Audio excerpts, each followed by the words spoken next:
Chapter 281, Snape's Potions Room. In the bustling city of London, there were always hidden corners so neglected that even the gentlemen of Downing Street forgot them. Forgotten places became synonymous with age and squalor. Number 19 Spinner's End was one of those places, a small, brown wooden house that belonged to another era. Inside, Harry glanced around quietly. Everything looked as if it belonged to the last century.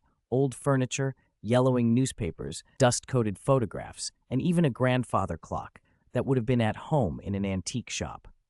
They stood in the ground-floor sitting room. As Harry took it in, Snape's eyes flicked to his face. For a moment, Snape's thoughts mushroomed unexpectedly, memories and longings surfacing with startling rapidity. Once, more than anything, he had wanted a girl with the same emerald green eyes to sit here with him. For reasons he rarely allowed himself to name, that invitation had never been extended. The silence between them felt charged. Harry, too, felt a pang of wistfulness. Since his first potions lesson at Hogwarts, he had never imagined he would one day be in Snape's home.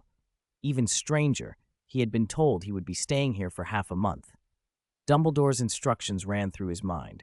Whether or not he learned anything in those 2 weeks, he must return to Aunt Petunia on Privet Drive and remain there until term began. A green flame flared to life in the fireplace. "Sorry I'm late," Eno said as he swept his gaze over the sitting room. Where Snape was composed, Harry stood and greeted him with a smile. "There was no appointment. You can't be late." "You never know," Eno replied lightly. "After all, you two might have been waiting for me." He looked around the room. It was a little shabby, but roomy enough. What puzzled him was that Snape intended for Harry to sleep downstairs. Snape, however, rose without answering and headed for the stairs. The wooden steps creaked softly as they climbed. On the second floor, Snape opened a door, and Eno had to admit he had underestimated the man. The room beyond was similar in style to the downstairs sitting room, but its actual floor area was at least 10 times larger. The use of the undetectable extension charm was obvious and impressive. Shelves were lined with bottles and jars, brass cauldrons gleamed, and there were piles of brand-new glass vials. Ingredients for potions filled boxes and cabinets, roots and herbs, organs from magical creatures, and specimens he couldn't name. This was clearly Snape's regular brewing room. "Professor, you're really having Harry stay here?" Eno asked, a little hesitant. Although the space was vast compared to downstairs, the smell coming from so many ingredients packed together could be imagined. Harry said nothing, but looked at Snape with a questioning expression. "The security is high here," Snape answered, an uncommon softness in his voice. Eno shrugged. If safety was guaranteed, the exact accommodations mattered little. Then, to Harry's astonishment, a tiny crystalline house rose from the floor of the potions room like a delicate little cube. It wasn't large, only about 10 square meters, but its shape and pale translucence reminded Harry of the mushroom houses from the fairy tales of his childhood. Snape watched the construction closely. Wandless, wordless elemental transfiguration, conjuring a dwelling like that at a stroke, was precisely the kind of skill that made Snape inwardly smug. The student he had once found so precocious had grown remarkably in the past 3 years. "Harry, your new house is ready. Only 3 sickles." Eno joked, gesturing at the tiny mushroom-like cottage. "If you feel cold, you can light the fireplace inside. My ice and snow aren't that hard to melt, so don't worry." The ice and snow insulation was a protective charm designed simply to make Harry comfortable and ensure a good night's sleep. Given Harry's dreams, his recent vision of transforming into a snake, and the possible unconscious link between the Horcrux and Voldemort's main soul, Dumbledore and others were wary. If Harry had told them sooner about the headaches and dreams, things might have been easier. But for now, there was nothing to be gained by reproach. The little mushroom cottage sat within the potions room, a semicircular shell about 5 or 6 meters across and roughly 3 meters high. Harry pushed open the small rolling door, and a wave of coolness washed over him. He was still in a summer short-sleeved shirt. "Incendio!" Eno snapped his fingers, and a floating flame appeared inside the crystalline cottage. As it did, the temperature rose considerably. Only magic could make ice and fire coexist so neatly. "If you need more furniture, transfigure it yourself," Eno said with a grin. You're not staying permanently, after all. Make do." He produced a pocketed bag of Bertie Bott's every flavor beans and handed it to Harry, then stepped back out of the cottage. Harry looked down at the candy. He understood the joke. Transfiguring furniture out of little candies would be absurd.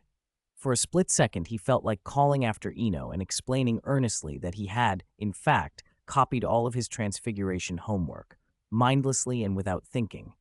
Outside the tiny house, Eno moved to Snape's side.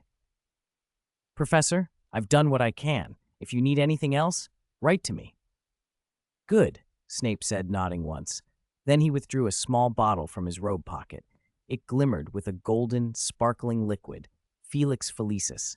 The bright honey-gold potion caught Eno's eye, and for a moment he looked almost dazed. He remembered when he had been obsessed with brewing Felix Felicis, spending weeks in the potions classroom processing ingredients in the hopes of one day producing it himself. After his third year with the hunt for Ravenclaw's diadem and a new focus on ancient runes, potions had been set aside. Seeing the potion again stirred unexpected nostalgia. "Professor, I don't need Felix Felicis," Eno said, refusing the offered bottle. He had no right to accept it. Snape wasn't the one to be paying for this. Snape's offer was declined, but then something else seemed to cross the professor's mind, and a faint smile passed over his usually stern face. Chapter 282, Time Flies. England in August time, like fine sand, slipped through his fingers, silent but tangible. On the second floor of the cottage in Hogsmeade, Eno was methodically sorting the letters on his desk. More than half a month had passed since his last trip to Spinner's End. Time had flown, and many things had happened in that span. Some were closely tied to him, others were beyond his control. He had done everything he could for Harry out of respect for Snape and Dumbledore. But whether Harry would learn occlumency or what path he would take remained Harry's own fate. Sometimes the world seemed like a vast anthology of stories. Everybody is the protagonist of their own. In the study, all the papers were divided into two piles, completed and pending, looking less like letters and more like a to-do list. As he worked, Eno realized that with age, the old peace had slipped away, and everyday trifles had multiplied, especially this summer, when complicated projects kept coming one after another. The LAA recordings, the production of film mirrors on Briony Island, the reply to the Order of Merlin, and a whole stack of miscellaneous tasks. He pulled out the Order of Merlin reply and set it aside. Over the last 2 weeks, a lot had quietly changed. Once the letters were sorted, it was clear that many of the burdens he'd been carrying had been dealt with. Quidditch World Cup concert plans, the film mirror project. Things were moving forward. A week ago, he'd recorded 3 different theme songs for LAA. The follow-up arrangements had been handed to Old Flint to negotiate with the Ministry of Magic. With the only unfinished letter left on the desk, Eno stood, stretched, and allowed himself the pleasant, rare feeling of being worry-free. Outside the cottage, the mood across England in early August was different, charged with a nervous excitement. As the Quidditch World Cup drew near, the Ministry of Magic ran at full capacity. The Department of Magical Accidents and Catastrophes, the Department of Magical Law Enforcement, the Department of Magical Games and Sports, the Department of International Magical Cooperation. Apart from the Department of Mysteries, there was probably not a single idle person in the vast ministry. The number of foreign wizards pouring into England already outnumbered natives. Under Fudge's orders, the ministry had even contacted the Muggle Prime Minister to coordinate. In Manchester, Mr. Granger sat in front of the television watching the morning news announce the arrival of a large circus and famous magicians from around the world. He'd always loved big sporting events, and missing the Muggle Football World Cup this year because of work had irked him. But his daughter had tickets to the Wizarding World Cup. Although he didn't understand Quidditch, he assumed it must be thrilling if the Wizarding world was so excited. "Hermione, should I bring camping gear? A powerful flashlight? Or a generator? You know your mother and I can't cook with magic," he asked, eager and slightly anxious.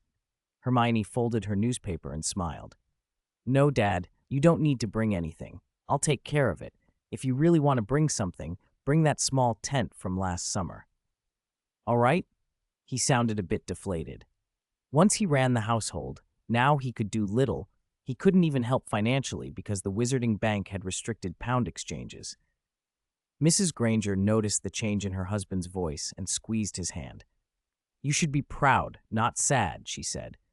"Hermione has her life now. You can't take care of her forever. She'll find someone who truly looks after her." Her eyes flicked to the newspaper in Hermione's hands. She had seen the boy in the front page photo.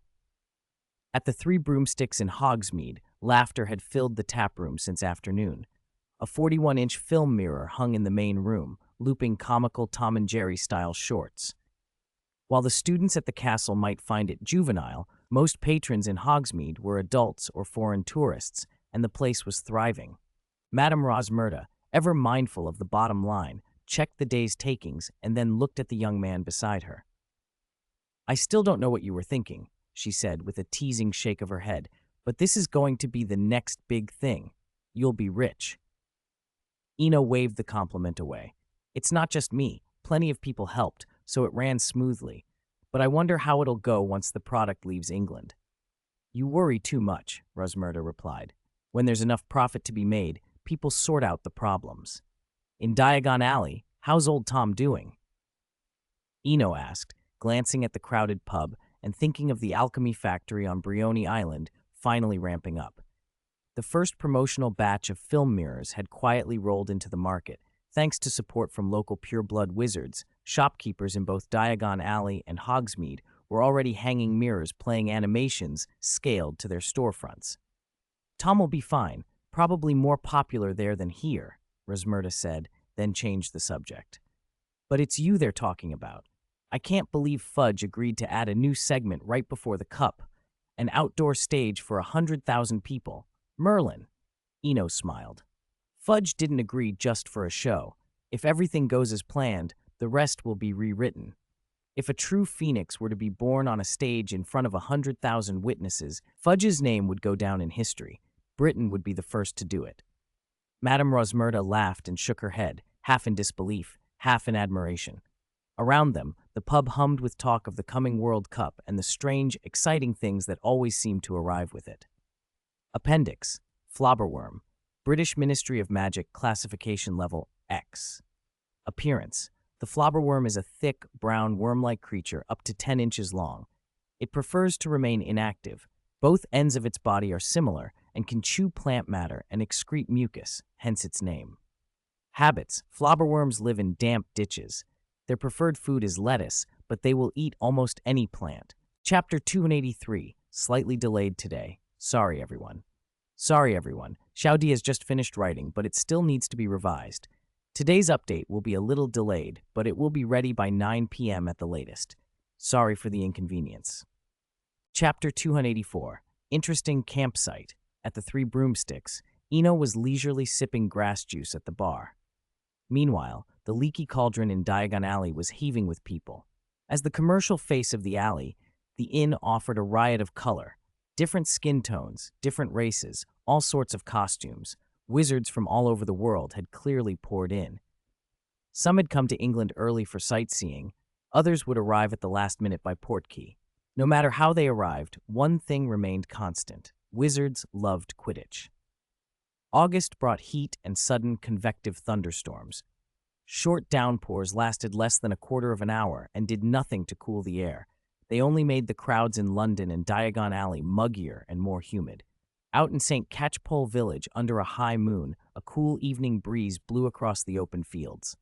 Knee-high grass rippled like waves, and in that peaceful stretch of countryside, a crooked house stood out, warm light spilling from its irregular windows, like a reflection of the stars above. It was the Burrow. "I can't believe it. Bulgaria actually made the finals," Arthur exclaimed for the 100th time, unable to hold it in. Molly glanced at the clock in the kitchen. Its hands were still firmly set to work. "If you have time for chat, Arthur, why don't you go down to the ministry and keep an eye on things? Percy hasn't been home for 3 days." "He's with Bardi, and he's on the front lines during the World Cup," Arthur said, unconcerned.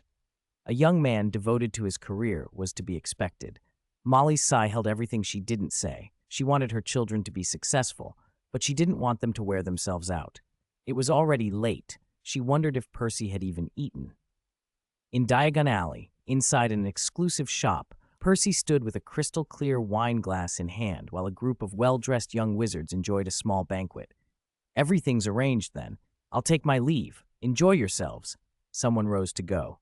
Draco set his glass down and stood slowly. "Don't be such a spoil sport, Master Malfoy," Marcus teased, and the circle tittered. "It's not spoiling the fun. I should go home," Draco said, his platinum hair catching the light. "I've done my part, the shop, the venue, the seed money. The rest is up to you." His measured tone and steady expression made a few look back to the older Malfoys, though the elder in question here was not Lucius but his father, a helmsman many admired. A slightly hoarse female voice from the crowd spoke up. "If that's settled, I'll be going too. In a few days, Nocturne Alley will be different." Mina Burke, a former Slytherin prefect who had graduated 2 years earlier, was well known in Nocturne Alley. Whenever smuggling or shady trade was mentioned, her name came up. Marcus looked bemused.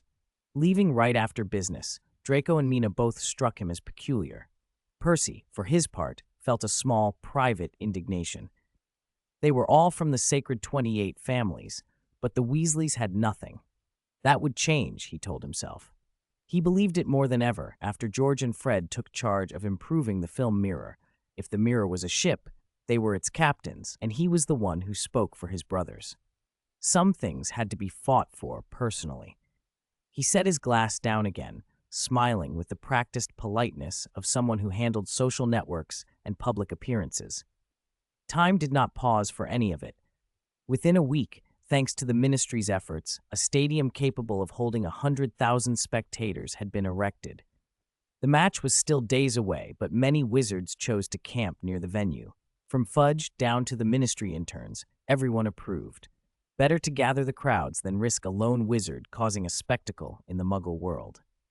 The ministry had cast a vast Muggle-repelling charm around the area, a cover so wide that no Muggle would wander within tens of miles. On the endless plain, thousands of tents were pitched. As far as the eye could see, streamers and a throng of people filled the landscape. Most tents were uniform, like flowers in a carefully tended garden, but many showed individual flair: chimneys, windmills, sleds, even little fountains on tent roofs. The makeshift city felt like a medieval market. Eno wandered into the noisy encampment and felt a familiar thrill. Vendors pushed carts that reminded him of the candy trolleys on the Hogwarts Express, only there were more of them, and their wares were stranger. Pies, chocolates, souvenirs, binoculars, shamrock badges from Ireland, miniature Quidditch figurines. Each cart was a magical blind box. You never knew where the seller came from or what was inside. In minutes, he'd seen a burly white man wheeling a cart full of vodka, and a black girl whose stall was hung with bone ornaments. All around him were lively, unexpected sights. What surprised him most, though, was how many people were using film mirrors to record the scene, an oddity he hadn't anticipated. In the camp, after chatting with a French girl who spoke with a thick accent, Eno finally learned the latest about the film mirrors. Draco and Marcus, more precisely, the Malfoys and the Flints, together with many other pureblood families, had quietly introduced a large number of finished film mirrors into the market, part sold and part given away. Like the French girl had described, after she bought some love potions from Extraordinary Potions, she was told she'd won a lucky draw. For 10 sickles, she had inexplicably walked away with a 15-inch film mirror, supposedly capable of recording continuously for over 3 hours, and with images guaranteed to last at least 10 years. Eno's first reaction had been disbelief. Giving a girl who bought a love potion a piece of filming equipment was simply outrageous. Ridiculous as it sounded, it revealed the pureblood's execution capability. After the banquet at Malfoy Manor, Eno had handed over his authority. Everything on Briony Island would be decided by the shareholders' meeting. The current developments not only met expectations, but even produced unexpected surprises. Limited-time filming, what a marketing coup. It turned a reusable item into a kind of disposable novelty. Time slipped by.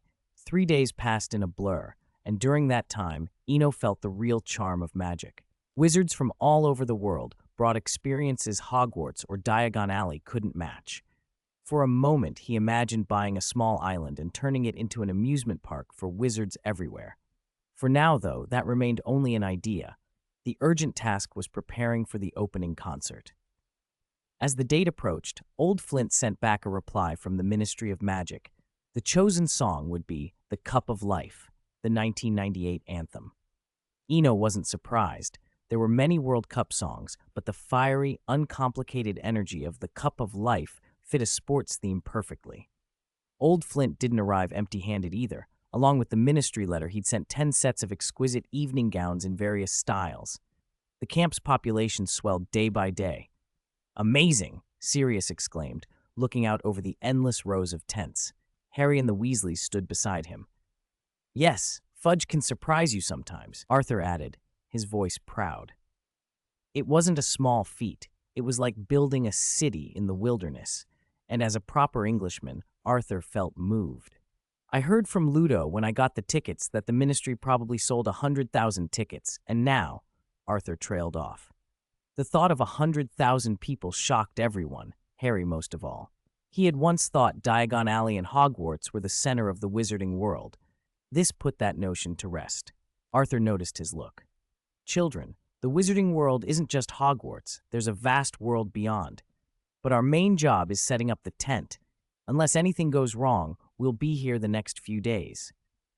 Arthur clapped his hands. They had left Stowthed Hill in the morning, and the sun was nearing noon.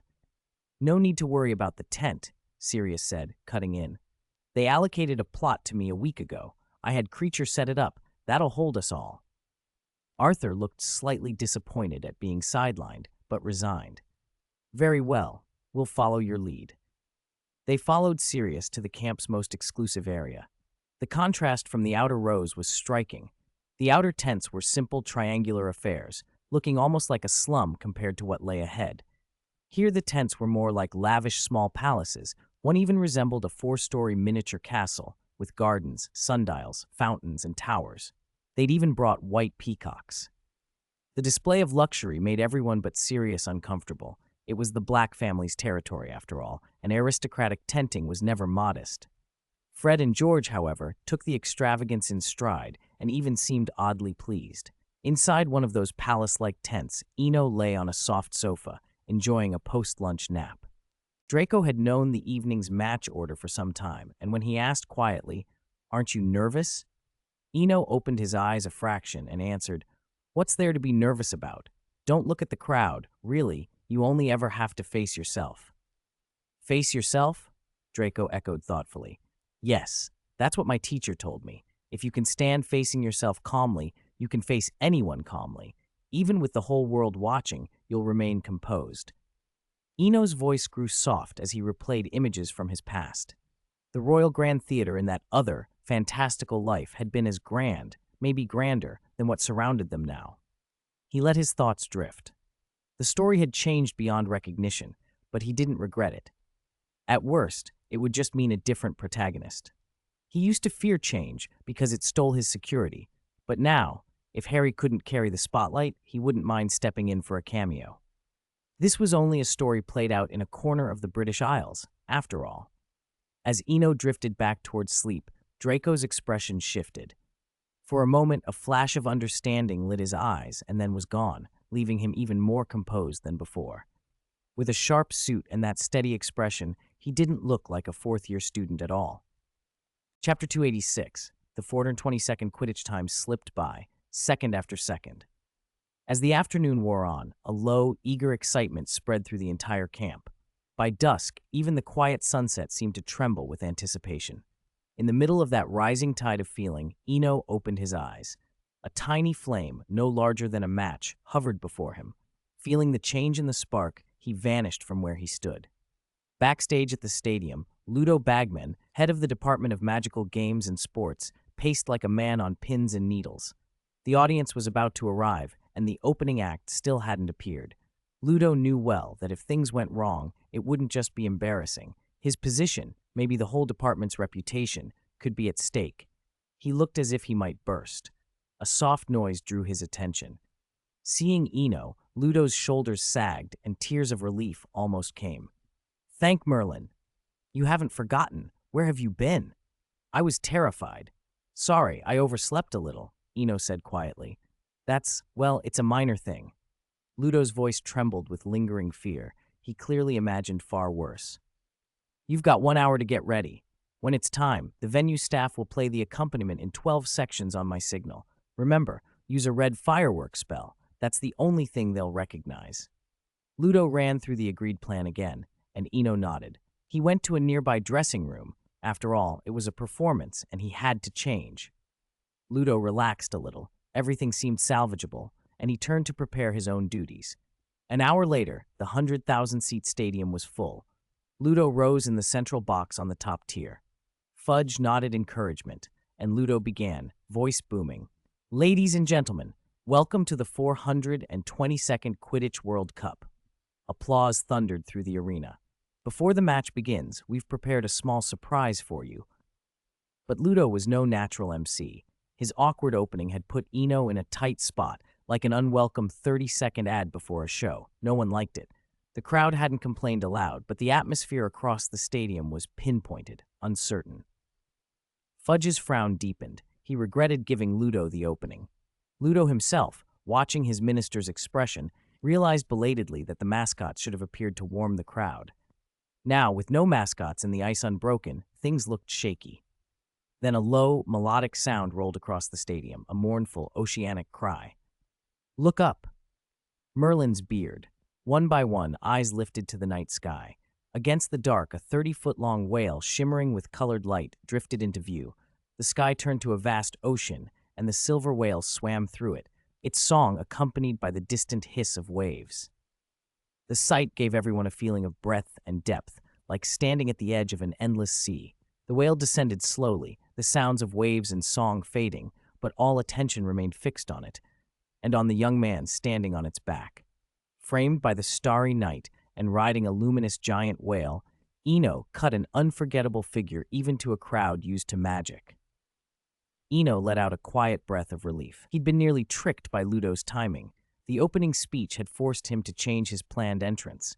He had improvised, a silver Patronus blended with a flying boggart to give the illusion of a living, billowing whale. It had just held together. While it did, he took the moment and directed the crowd. He raised his wand. 2 silver mists formed high above, one large, one small, and in an instant they clarified into 2 figures on brooms, an adult and a child, faces indistinct but posture-telling. Eno used a theatrical exchange to guide the audience's emotions. Child, I am old now. There's not much I can teach you, but in my life I have raced with the wind many times and soared among the clouds. What I chase is not only the golden snitch, but the unquenchable fire of struggle inside me. Isn't a match just chasing the snitch? Yes, a match is about the snitch, but Quidditch is... What is Quidditch then? It's the never give up, never compromise spirit of wizards.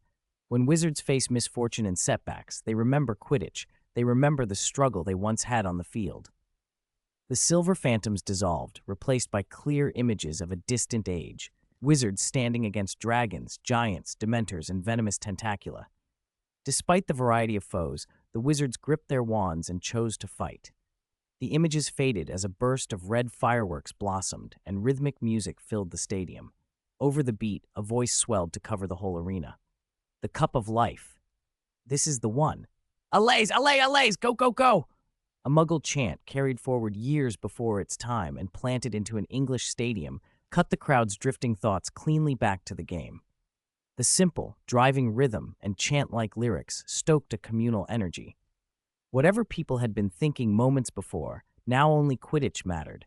Passion and the desire to win rippled through the stands. A faint flame rose hundreds of feet into the sky as Eno watched. In that cluster of fire he sensed familiar emotions: courage, struggle, wisdom, and self-sacrifice, the very fire of Prometheus he had seen on the Caucasus.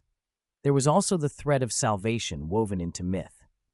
As the emotions of 100,000 spectators converged on the spark, it expanded into a colossal phantom, a phoenix with a wingspan over 200 feet. Instead of fear, the crowd felt warmth and kinship when the great bird appeared. With a long, melodious cry, Eno slowly ascended higher into the sky. The sequence had achieved its purpose. Now it was time for his exit.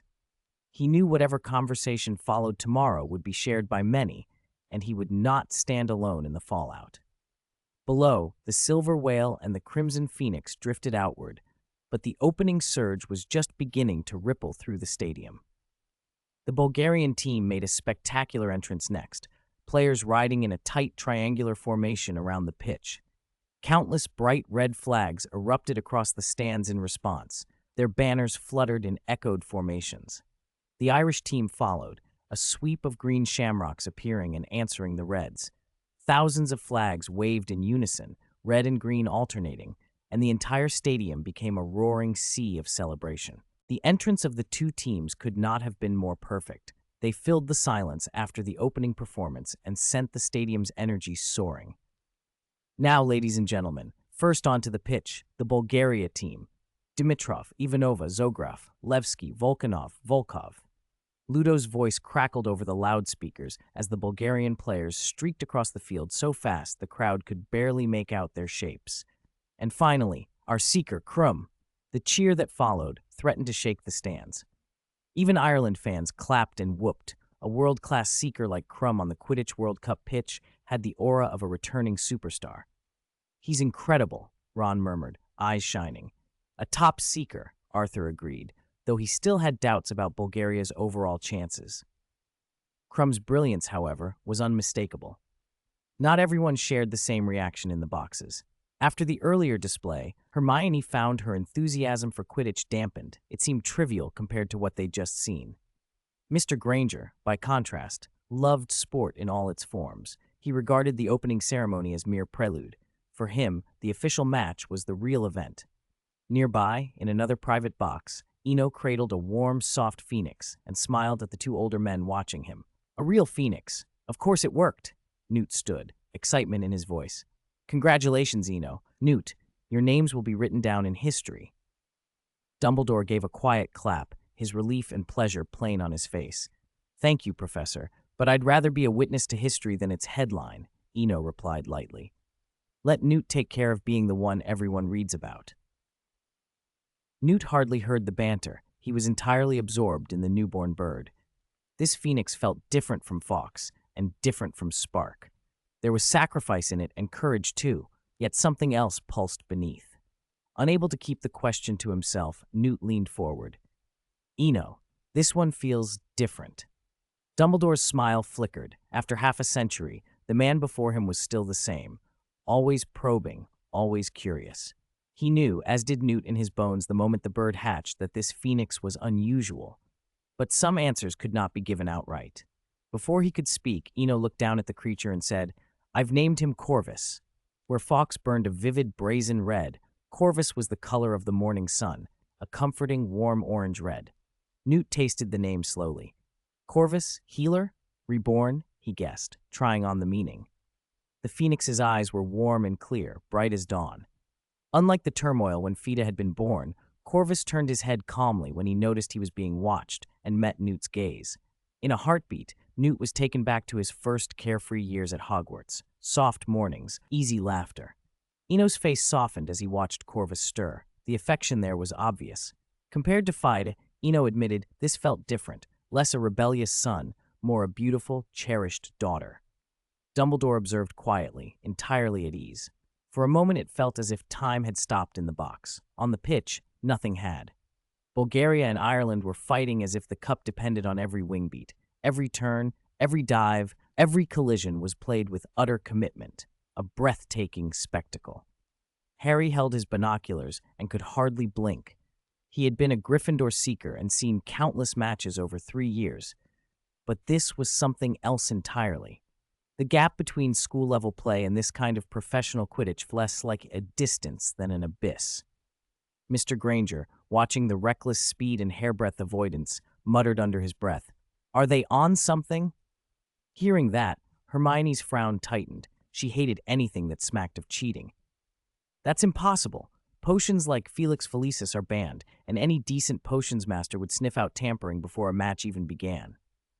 Mrs. Granger, however, had another theory.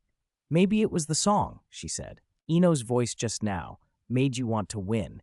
It even made me want to enter the community cooking contest." At the mention of the community cooking contest, Hermione and Mr. Granger exchanged helpless looks. a mingled amusement and mild alarm. Mrs. Granger bristled at their expressions. What? I'm only saying. Besides, I'm not inventing new dishes right now. She defended her earlier kitchen experiment, stewed lamb kidneys with tomatoes and honey, with more passion than it deserved. Whether it had been delicious or not, she insisted, it had preserved the integrity of the ingredients. Still, the father and daughter's faces betrayed a little dread at the thought of being roped into another of her culinary adventures. Chapter 288, Eno's Promise. The match was still underway. Less than half an hour in, Ireland had already piled up 70 points with unstoppable momentum, while Bulgaria remained scoreless. To anyone unfamiliar with Quidditch, it looked like a one-sided rout. Experienced fans, however, saw the strategy at work. Bulgaria had set up a 5-guard 1. In practice, that meant 5 outfield players, 3 chasers and 2 beaters, all subordinating themselves to Crumb. If they could take the quaffle, they would, but their priority was to protect and assist Crumb, so he could catch the golden snitch before Ireland's lead reached 150 points and the match was decided in a blink. That plan could have worked, but it depended on the opponents. Facing a top-tier Irish side, the gamble looked risky. Ireland answered with its own lightning strike. Since their seeker couldn't outfly Crumb outright, they would outscore him instead, widening the gap before the snitch could be taken. Both sides were making cold calculations, and the crowd loved it. When two strategies aiming for a rapid finish collide, the sparks are inevitable. The stadium crackled with tension, but one private box remained calm. "Professor, do you have any plans after term starts?" Eno asked casually. The whole Goblet of Fire contest had been altered by recent events, but the tournament itself was unlikely to change, and Eno was curious about Dumbledore's next moves. "After term starts?" Dumbledore raised an eyebrow, then smiled as memory seemed to return. "The future is not set in stone. It depends on the choices of those who live it. But I'll share my intentions. The tournament is a grand occasion, and it carries the honor of the continent's 3 great schools." He spoke quietly. Eno listened. Newt Scamander sat nearby, bent over a notebook, scribbling furiously as if noting every detail. The master of magical creatures was in his own world, oblivious to the match's roar. Outside the private box, the stadium thundered. Inside, it was warm and comfortable. When Dumbledore finished, Eno held his silence for a moment. The headmaster showed no sign of abandoning Harry Potter. Indeed, he still seemed intent on creating an opportunity for Harry to confront Lord Voldemort directly. Faced with such devotion, Eno found himself moved. It was like the old trolley problem. A runaway trolley races toward 5 people. Switching tracks will save them, but kill 1 person on the other track. Do you save 1 or 5? Dumbledore's choice resembled neither option. He would not redirect the trolley to sacrifice the innocent, nor would he abandon those ahead.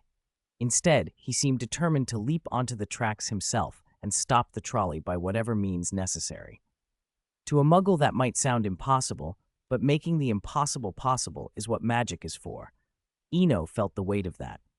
"Professor, I can't promise everything, but as long as I'm at Hogwarts, I will do my utmost to keep the castle safe." "I know that," Dumbledore said, blinking, unsurprised. Eno smiled faintly. Everyone kept some secrets, and Dumbledore had always been a man of them.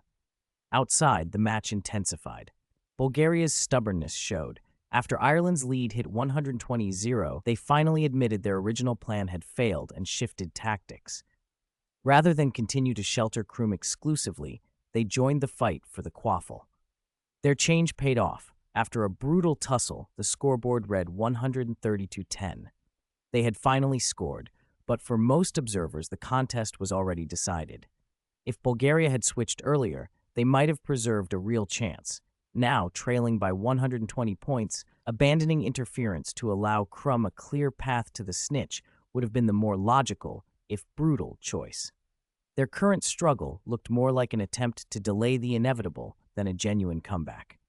Ludo Bagman's voice rang through the stadium. "Look, Lynch has sighted the golden snitch. Ireland must have had eyes on it all along," he crowed. The players on the field needed no commentator to tell them they had been played. Perhaps some things were destined.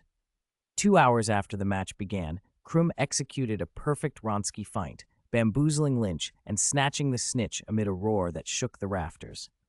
The final whistle blew. The scoreboard stopped at 170 to 160. Ireland had won the 422nd Quidditch World Cup by 10 points. Many Bulgarian supporters were furious.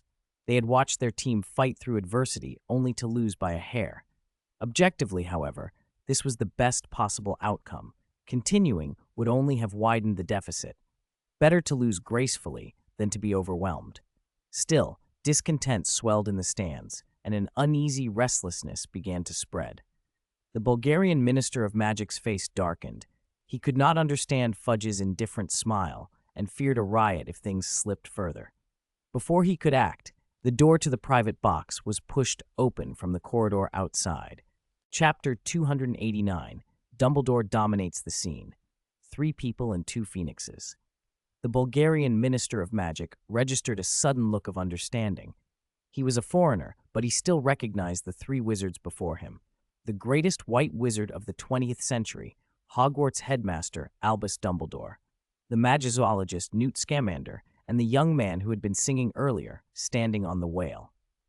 10 minutes earlier, as the match was winding down, Newt, uncomfortable in crowds and eager to leave, had already decided to go. Just as the 3 were preparing their goodbyes, Crumb made a brilliant catch of the golden snitch. Every top wizard present felt the stadium's atmosphere shift. Dumbledore could not simply stand aside. To avoid the tragic chain of events of the original story, Eno, clutching Corvus, moved in step behind him. 2 of the 3 viewing boxes emptied. Newt, naturally, chose that moment to slip away. He glanced first at Dumbledore, then at Corvus in Eno's arms. As if amused by the coincidence, Newt quietly reached into his pocket and produced a cherished bundle of phoenix feathers, a gift from Fawkes. When the box door swung open, Fudge's face betrayed no outward change, but inwardly he breathed a quiet sigh of relief. He had known since early morning that Dumbledore would be at the stadium. That was why he had kept silent when the first signs of commotion began. Stepping forward now would mean taking responsibility. If he succeeded in calming the crowd, he would gain credit. If he failed, ruin would follow. His refusal to intervene had been intended to let Dumbledore take the lead. As it turned out, the greatest white wizard of the century did not disappoint. Inside the box, Dumbledore did not hesitate. He walked straight to the open outer stands where the World Cup trophy was displayed, an outdoor viewing platform, and raised his voice. His words, magnified by magic, swept across the entire stadium. "Ladies and gentlemen." Those 2 words acted like a charm. The stadium's uproar stilled. Everyone lifted their telescopes and looked toward the source of the voice. Through the lenses, the crowd saw an extraordinary sight. 3 people and 2 phoenixes. "Isn't that Headmaster Dumbledore? Mr. Scamander?" And that's the young man who was on the whale. A number of spectators recognized the figures on the terrace. The earlier signs of agitation dissolved under the calm authority of the moment. "First, welcome everyone to England," Dumbledore said in an uncharacteristically formal tone. In the castle, he could be family-like, but here he spoke as Hogwarts representative. "My thanks to the Bulgarian national team and to the Irish national team for a spectacular Quidditch duel." As Dumbledore addressed the crowd, Eno realized the night's story was changing.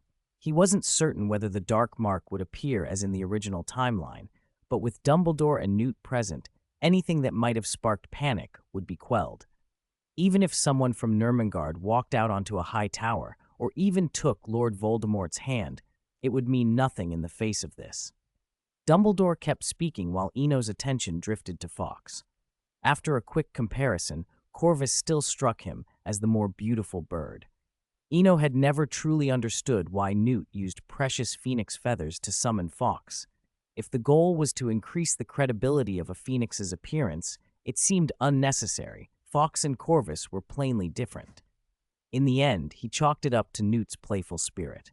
Newt probably thought it would be amusing and, without hesitation, had used a treasured gift to summon a friend. With Dumbledore's calming presence and measured words, the stadium quieted and the immediate crisis passed. The match was over, and the week-long celebration would proceed. The Quidditch World Cup was not something one ended in haste. Tens of thousands of wizards had traveled thousands of miles. The carnival could not simply be dismissed. As the crowd began to file out in orderly fashion, dozens of tents and festivities were set to unfold. Inside the box, Sirius rose and swept a grand look over everyone. "All right, kids, the party starts now. Tonight, I'm paying for everything." "Thank you, but I'll give them pocket money," Mrs. Weasley cut in gently. "Forget it, Sirius, let's go and have a drink." Arthur put his arm around Sirius to steer the conversation. "Right, we need to celebrate properly." Sirius said it with pride. For many English wizards, Ireland was still treated like a kind of rival territory, and the victory felt hard-won. Ron's face fell when Sirius didn't follow through on his boast. For a moment he had already decided what he would buy: a crumb poster, a photo album, maybe even a small statue. Now he could only watch the two men walk off, figures receding. "Here, take it, Mama's little Ronnie." George produced 2 shiny galleons and nudged them toward Ron with a grin. Ron blinked, stunned. Then Fred snatched the coins and swapped them for 2 sickles. "You scared him. I say that's how it should be," Fred declared, but Mrs. Weasley's voice rose in protest. She knew her boys and understood that George's intent had been kindness. All right, Fred relented, returning both galleons and both sickles to Ron. George also slipped a small Gringotts money bag into Ginny's hand without opening it. Harry watched the family's easy affection with a pang of envy, not for the coins, but for the warmth. Mrs. Weasley noticed him watching. "Harry, you should come and stay at the Burrow before school starts," she said. "You can help Ron. He hasn't done any of his homework this summer." Harry was tempted, but he remembered Dumbledore's instructions. It was hard to refuse Mrs. Weasley's offer, but he managed a reluctant shake of the head. "Sorry, I'm afraid I can't accept, though I'd like to," he said. Professor Dumbledore. Although the World Cup match had ended, the campsite below had become a sea of celebration. Wizards from everywhere mingled in broken accents, trading stories and laughter. After bidding farewell to Dumbledore and Newt, Eno wandered through the merry chaos. Jugglers, fireworks, and glowing trinkets turned the grounds into a sparkling festival. "This is the World Cup I hoped for," he thought, satisfied and a little proud. Sometimes joy spread quickly. Standing among the stalls, Eno vanished in a blink. When he reappeared, a candy stall, balanced on his shoulder as if it had always been there, now stood where he had been. He began to hawk his wares in a cheerful theatrical voice, borrowing a bit of carnival flair. It being the start of the month, he would ask for votes. Then he offered a little demonstration of magic. "Starting today, Xiao Di will share a simple charm: Anapneo." Anapneo, he explained to any curious onlookers, was a healing spell used to clear someone's airway if they were choking. Professor Slughorn had once used it in a classroom incident. Marcus had been too eager to answer a question, swallowed his food too fast, and began to choke. Slughorn's quick use of Anapneo had saved him. You can't really picture what a camp for 100,000 people looks like, but one thing was certain: tonight it was alive. For over half an hour, Eno felt as if he'd been wandering through a wizarding theme park. Everywhere he looked there were attractions: magic lanterns, golden balloons, muggle detection trinkets, rose-shaped badges, tarot readers, moving star charts, moon globes. There were too many interesting things, many of them even banned in England. But the World Cup had drawn 100,000 witches and wizards. The Ministry of Magic had relaxed its usual strictness. In an atmosphere like this, so long as nothing dangerously large-scale was going on, they seemed willing to look the other way. "You, how much is this?" Eno asked, enunciating each syllable as he slowed in front of a tiny cart. The thing he had always wanted stood folded on the side of it, a flying carpet. A middle-aged wizard with a bushy beard sold it. From his deep-set eyes and high nose bridge, he looked like he might come from the Middle East, but he was conspicuously cautious. The cart was full of cheap sweets. Only the carpet hung on the side, folded so it could pass for a mere ornament. Maybe he hardly spoke English, or maybe he wanted to leave no room for complaint. When Eno asked the price, the man first held up 5 fingers, then seemed to think better of it, and changed to 4, and finally made a fist with the other hand: 40 galleons. Eno finally understood why flying carpets were restricted in England. Their price wasn't in the same league as brooms. Carpets for dozens of galleons, brooms in the hundreds or thousands. The difference was enormous. If carpets flooded the market, who would buy a broom except for Quidditch players? He didn't bother haggling. Times were different now. He counted out 40 galleons and handed them over. The seller, however, did not take the money. He pointed at his cart, then walked 3 paces away and stood there laughing. "Ha ha! Good, good." No conversation, no touching the coin, the whole sale conducted as if self-service. Eno smiled at the seller's caution. He really had perfected this bury-your-head-in-the-sand routine. Even so, he followed the instructions and completed the self-service exchange. His experience running a small fortune-telling stall had taught him how hard it was at the bottom. He had a soft spot for people's tricks to keep themselves safe. The transaction went through without a hitch. With the carpet folded and tucked away, Eno kept walking, meaning to gauge how fate would unfold over the rest of the night. 2 hours later, as midnight approached, and he looked back over the festive camp, he realized he'd been worrying for nothing. There were no riots, no Death Eater attacks, only revelry and laughter. It might have seemed surprising at first, but the more he thought about it, the more sense it made. Dumbledore's final appearance had acted like a counterweight. Whatever might have tipped the scales could not overcome him. The 422nd Quidditch World Cup in England concluded without disaster. Dawn rose softly from the east, and after the brief interlude of the World Cup, ordinary life was about to return.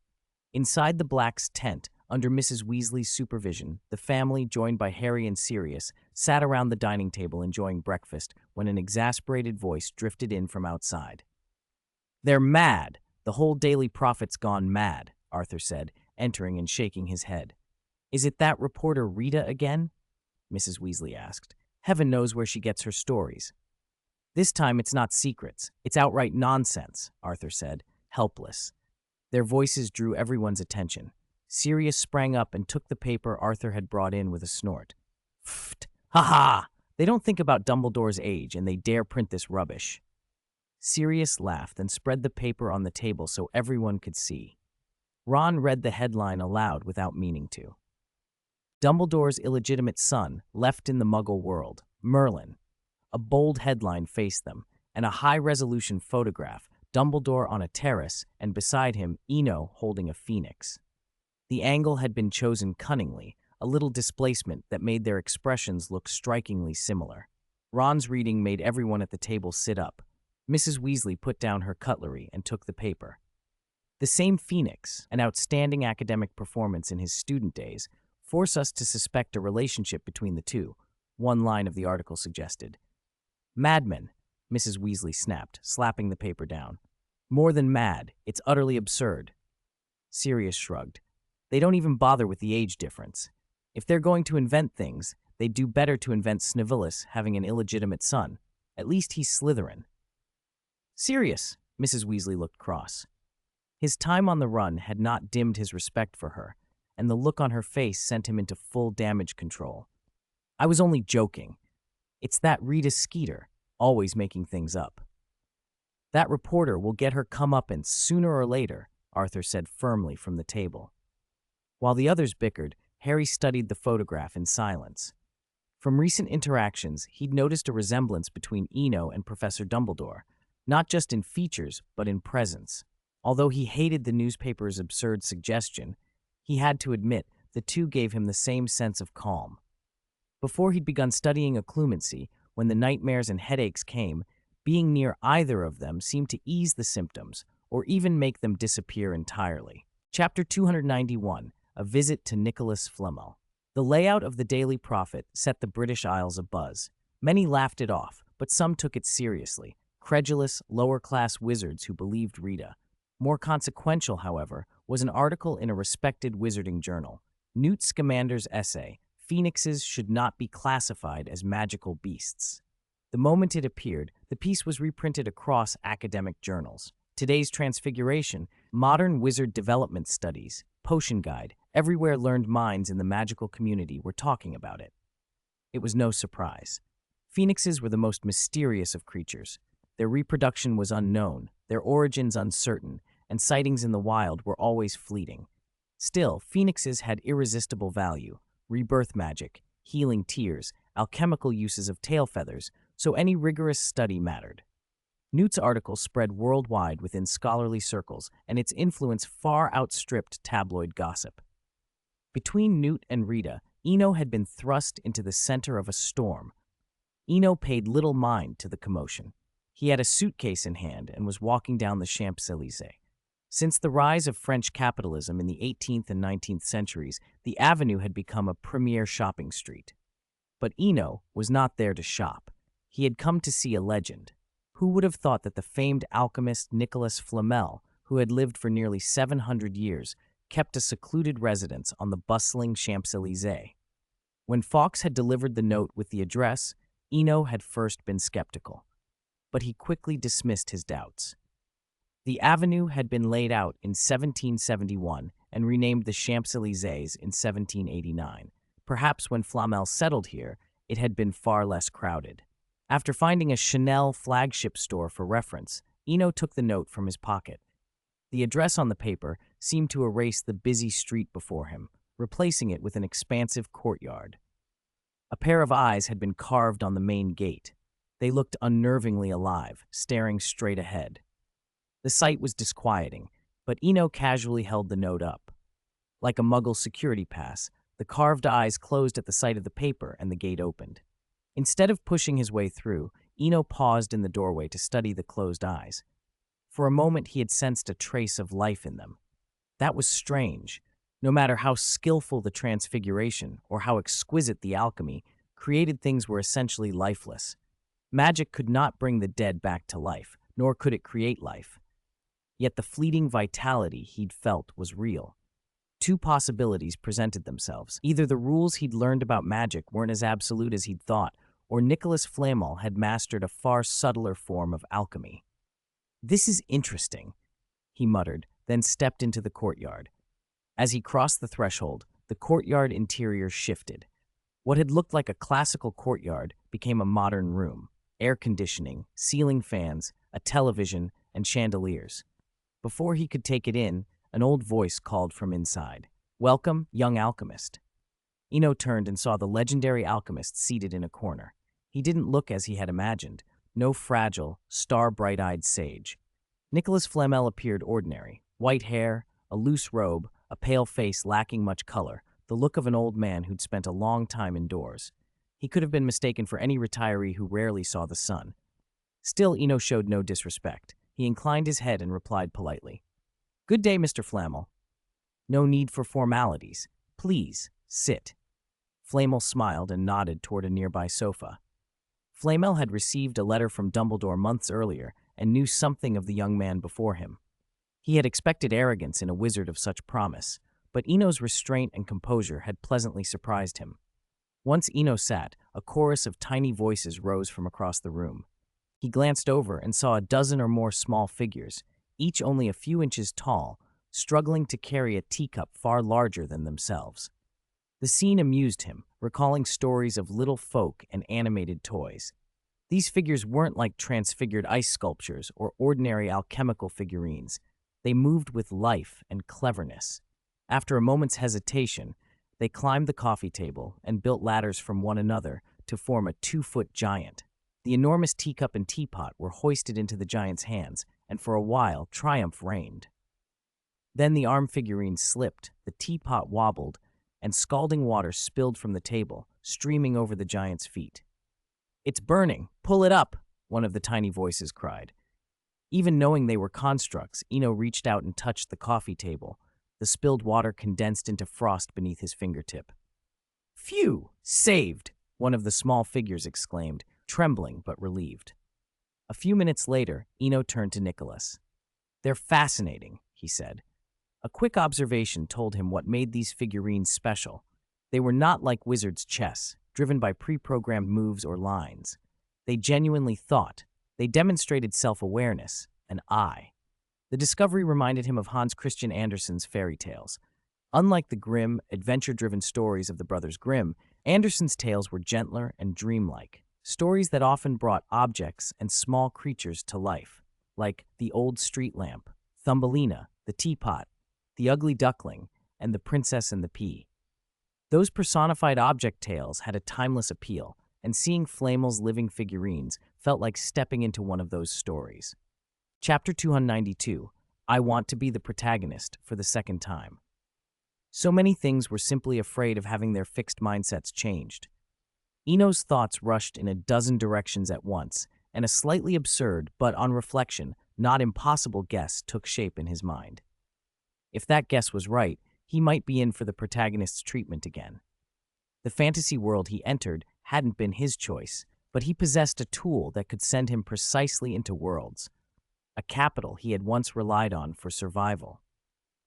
The thought made the corner of his mouth twitch into a small smile. The Grimm brothers' story had been the most rewarding world he'd experienced so far. He had thoroughly integrated the flame of salvation into himself, turning consumable matches into an essentially unlimited flame, and he had walked away from the tower with two epic grimoires, one about resurrection, the other about time. That was exactly the sort of benefit a protagonist received. Across the table, Nicholas Flamel looked fondly at the little dolls scattered among the cups. Years and time are always fair, he said quietly. Perenelle and I were granted long lives, but we lost so many things along the way. In the long flow of time, only these little fellows keep me company, he added with a soft sigh, the words heavy with memory. Eno agreed strongly. When one becomes immortal, it's almost impossible to be friends with ordinary people anymore. It isn't just parting. Time turns it into a kind of curse. He thought of Middle-earth, of Lily grown into a grandmother, of Theoden aged, of the young riders of Rohan now gray at the temples. The next time he went back, old acquaintances might be gone, and the young might be old. He didn't know that his honest lament struck a chord in Nicholas. A curse bestowed by time, Nicholas murmured, almost to himself. He had watched friends vanish across 700 years. He had retreated into a quiet life because of it. He extended a pale, fragile hand as if to show the mark of that sentence in his own skin. Perhaps my curse is about to end, but... He shook his head and swept a meaningful glance across the room, then chuckled. Still, I wish you a pleasant journey. Eno returned the laugh lightly. He felt Nicholas had guessed something about him. He hadn't tried to hide it. He had echoed the old man's words openly, yet he had not intended any confession either. He was simply being himself. If Nicholas had reached a conclusion from that, Eno didn't much care. Even if the magic world contained wizards who could beat him in theory, at the moment no one posed a mortal threat. Nicholas smiled and offered his blessing again. The little dolls, meanwhile, had turned a spill of tea into a playground. Following the older man's gaze, Eno watched the tiny figures queue up and ski across the surface. He tapped the coffee table with a finger, and the tabletop shifted under his touch. A sheet of ice formed, a 1-foot slide rose, an ornate carousel materialized, and a dozen seesaws balanced in pairs. In an instant, the table had become a miniature amusement park. The 3-inch-tall dolls rushed toward the new attractions like children released into a fair. Nicholas looked at them with indulgent eyes before raising his head. I thought this visit would be to advise a junior, he said, smiling, but I didn't expect to make a new friend just as I'm about to leave. It's an honor, Eno said politely, then added, more bluntly, I came partly to seek guidance on alchemy. At that, Nicholas clapped his hands, and the cabinet in the room opened on its own. 2 ancient leather-bound books floated down and settled on the table. These concern the two-way mirror and the mirror of Erised. They were intended for Beauxbatons originally, but after Albus wrote to me, I changed my mind. You might want to copy a set for your own use. In that case, thank you, Eno said and took the books without hesitation. The film mirror he'd made had been derived from principles in the two-way mirror and the mirror of Erised. He'd managed to deduce the final alchemical formula with the help of the bronze oil lamp, but he hadn't understood the mechanics in detail, like seeing an answer on a Muggle math sheet without the steps shown. As a result, the film mirror's function had been limited to image storage and playback, rather than becoming a true magical broadcasting device. Nicholas had spent his long life meeting countless alchemists, and he was used to seeing them glow at the sight of lost knowledge. The young man across from him was unusually calm by comparison, and it piqued his curiosity. Does Hogwarts have anything like this? He asked. Eno blinked, then realized what Nicholas meant. It's a bit of a talent, he said lightly. I can perceive hidden things, so I came prepared. He reached into his suitcase and produced a carefully copied parchment. It was a photograph he'd taken, Hermione Granger holding a time turner in the Halloween pumpkin carriage, replicated and transcribed down to the finest detail. He had chosen that image instead of Ravenclaw's diadem because the time turner's nature was tied to time itself. Understanding how time was represented felt essential to understanding the book about time. After all, with a long life, many other things could be gathered later. Nicholas took the parchment and his expression shifted. The diagram showed a circular circuit with 12 prominent markings. With one look, the old alchemist recognized it as the alchemical formula for the time turner. He sank into a memory as he examined it. "This is unexpected," he said softly, almost to himself. Eno noticed the change in Nicholas but didn't press. He let the old man fall into his thoughts, and his own attention drifted back to the miniature scene on the table. Watching the lively dolls, he imagined using the film mirror to shoot a real picture story. Combining magical special effects with genuine miniature actors would be far superior to the awkward performances of the little wizards at the castle. Chapter 293, Incomplete Top-Level Alchemical Items. In a brief reverie, Nicholas Flamel dredged up memories from the depths of his mind. After a moment he spoke, his voice thick with feeling. "I'm truly surprised.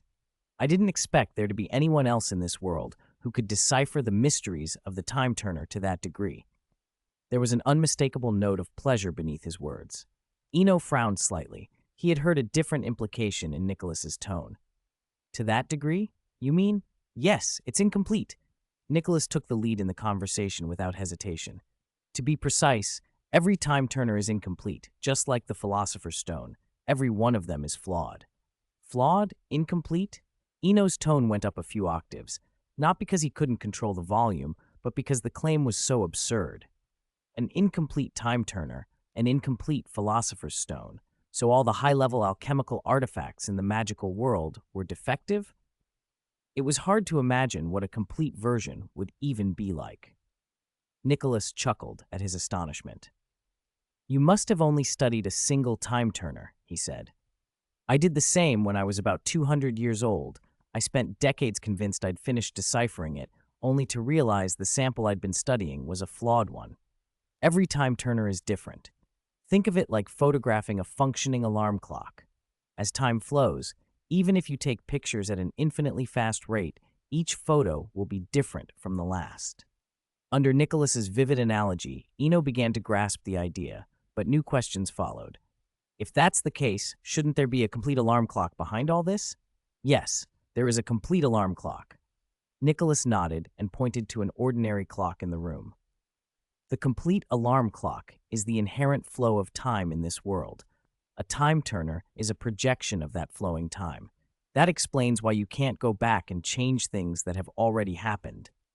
"Because a shadow is always a shadow," Eno finished for him. "The time turner is like a counterfeit pass. It lets the holder slip into the house of time for a while, but there you can only watch and listen. You can't touch or alter anything. And because the pass is fake, being discovered by the house's owner brings severe consequences. That was why so many wizards in history suffered irreversible harm from improper use of time turners." "Seems you understand," Nicholas said, picking up the parchment on the table. The alchemical circuitry was still clearly visible on its surface. "That's why I call it flawed. You cannot reconstruct the whole clock from a single photograph, just as you cannot manufacture a true time turner from one of these projections." "Then how did the time turner come into existence?" Eno asked, puzzled. "Who knows?" Nicholas spread his hands helplessly, amusement in his voice. "I'm not even 700 years old. You can't expect me to know every secret." Eno accepted the answer without picking up the humor. Compared to the elves of Middle-earth, who lived for thousands of years, 700 didn't seem like much. He took Nicholas's remark at face value. Nicholas, however, felt a little off. His usual levity seemed to have lost some of its effect. "Although I don't know much about the time turner, we can talk about another incomplete artifact later. For now, it's time for my nap." As he said it, Nicholas's gaze lingered on the parchment. If the two-way mirror or the mirror of Erised had been mere guidance for a novice, the appearance of the time-turner had put the young man before him as an equal in exchange. And though the other looked young, his true age might be far older than he appeared. Eno didn't notice Nicholas's change of attitude. When Nicholas mentioned another incomplete item, Eno immediately thought of the Philosopher's Stone. He was slightly surprised by Nicholas's openness. He himself had fairly casually produced the alchemical circuitry of the time-turner. This, he thought, was how scholarly exchange between alchemists should go. Meanwhile, across the sea in England, another nap had produced its own disturbance. At number 4, Privet Drive, Harry Potter suddenly sat bolt upright in bed, gasping, shaken. After lunch, he had gone back to his cupboard on the second floor as a matter of routine. After the last strange incident, he kept his distance from Aunt Petunia and the rest of the family. With little to do, he usually filled the long afternoons with sleep. Homework could wait until school started. Even such a simple nap had brought him a terrifying vision this time. From inside his own head, he had seen a dark wizard, his face unclear, mercilessly murder a muggle, whose body was then swallowed by a python at least a foot thick. It was the same perspective as before, the same dream, but this time Harry decided not to hide it. He took parchment and wrote down, carefully, everything he had seen and heard. After he had watched Hedwig fly off with the letter, he hesitated, then copied the contents onto a second sheet before sending the first away. At the same time, Hedwig flew toward Hogwarts, in Paris. Nicholas Flamel stirred from his nap. His old body did not sit up quickly. Instead, he turned his head and studied the puppet standing by the bed. It was about 3 feet tall, modeled to resemble a 7 or 8-year-old boy. "Rick, I might have found a chance for you to live," Nicholas began. Before he finished, the puppet interrupted. "My mission is to accompany you in Perenelle. She has already gone. My purpose is to accompany you." Relief and guilt crossed Nicholas's face at the answer. "Don't you long to live?" he asked softly. "Live?" A faint smile flickered across the puppet's features and then vanished. "Have I ever truly lived?" Chapter 294. Half a month later, the separation. The years are like a song dusk. The setting sun, like an old painter at his most brilliant, dragged a blazing brushstroke across the sky. Eno stood by the window, watching the view in silence. Today he would say goodbye to Nicholas Flamel. Time had a way of passing without one noticing. Eno had already been in France for more than half a month, and there was less than a week before Hogwarts reopened. During his stay, he had exchanged alchemical knowledge with Flamel and been told many fascinating, little-known episodes of history. Life had been comfortable. The only real regret was the lack of conversation. Flamel's house seemed to be protected by a fidelious charm. Under so powerful a concealment, not even owls could reliably deliver letters. Perhaps not even a phoenix could pinpoint the place. Fortunately, that regret had a remedy. On the 3rd day after his arrival, Eno remembered the true two-way mirror Hermione had given him. They had hardly used it. He could only recall a single use before the Quidditch World Cup, when Hermione had contacted him to invite him to the match, and he'd politely declined because of an opening performance. Since then, it had sat mostly unused. After remembering it, he made full use of it. In quiet hours, he would call Hermione and talk. Besides Mr. Flamel, there were only the little puppets here, and for some reason, they had grown progressively less lively with time. After learning the basics of the Philosopher's Stone, Eno had begun to understand why Flamel always described it as incomplete. As one of the pinnacles of alchemy, the stone was essentially a way to subvert or replace rules. Just as Gamp's law of elemental transfiguration defines limits, magic cannot conjure food out of thin air, a complete Philosopher's Stone could, by its own power, produce what magic otherwise could not. Even a simple conjuring of food implied a change in the rule itself. The rules, magic cannot conjure food, magic cannot bring back the dead, magic cannot create life, were boundaries. The elixir of life was only one, comparatively modest, effect of the stone. Flame's stone, however, was incomplete, so incomplete that only the faintest of its powers remained. It seemed that the greatest things often carried imperfections. By the window, Eno's thoughts drifted until a sharp little voice at his ankle cut through them. "It's time to eat. Come with me." He looked down. A small puppet, no more than 3 inches tall, tugged at his pant leg and peered up anxiously with a tiny, earnest face. He crouched and cupped the palm-sized automaton in his hand. This was one of the few puppets still active, and the one that had once been scalded by hot tea. "Let's go eat," he said, smiling. The house was like a labyrinth, despite looking like an ordinary dwelling. Doors opened to different rooms at different times. Once, failing to notice that, he had wandered through dozens of chambers before a puppet had guided him to his guest room. Since then, that small puppet had become his personal guide. Led by the puppet, Eno reached the familiar dining room. Flamel was not there yet, which did not astonish him. The old man was fragile and often took potions instead of meals. Tonight, however, his final night, Flamel had chosen to be absent for a moment, though why he had disappeared then, Eno did not wonder. Dinner was a proper French feast. Fragrant bouillabaisse, rich beef bourguignon, a small niçoise salad, and a whole pan-seared foie gras. The food itself brought pleasure. Midway through the meal, Flamel appeared, walking slowly into the room, followed by a puppet the size of a small boy, about 3 feet tall, who carried an old-looking suitcase in his hands. "Good evening, Mr. Flamel," Eno said, setting down his cutlery and wiping his mouth with a napkin. "For a moment there I thought you wouldn't see me off." "How could I?" Flamel chuckled, indicating the box the puppet held. "I was just arranging some farewell gifts. These are for you." He tapped the suitcase. "Books. I thought it better to give them to you than leave them on a high shelf at Beauxbatons." "In that case, thank you. After I've read them, I'll copy them and send them back to Beauxbatons," Eno promised. "As you wish. I have done what I can for my alma mater." Flamel smiled kindly. "I was late because of this child. He's shy, but I wanted you to meet him. He's called Rick. He has been with me for over 500 years. I hope that when I die, someone will remember him." Later, by Hogsmeade, a flash of orangey-red light brought Eno back to the cottage he had not seen in so long. A small head peeked from his long pocket with a bright, matter-of-fact voice. "Is this my home from now on?" "Yes, it's your home now," he answered, setting the tiny puppet gently on the soft bed. But whenever he looked at that little figure, he could not help thinking of Rick, the puppet boy who had stood beside Flamel that night. He had secretly hoped Flamel might entrust Rick to him, an heir of sorts, but the introduction had been just that, an introduction. Flamel had spoken as if he had used his own lifespan to sustain the puppet, a kind of forbidden alchemy that blurred the lines between life and object. Whatever one thought of such choices, what was gone was gone. Flamel's incomplete stone had already bled out of him by the time of his death. Eno smiled inwardly. It was not his place to judge. His eyes landed on the desk calendar. Time there seemed to have frozen at the moment he had left. With a snap of his fingers, the pages began to flip and at last settled on the 27th, August 27th, 1994.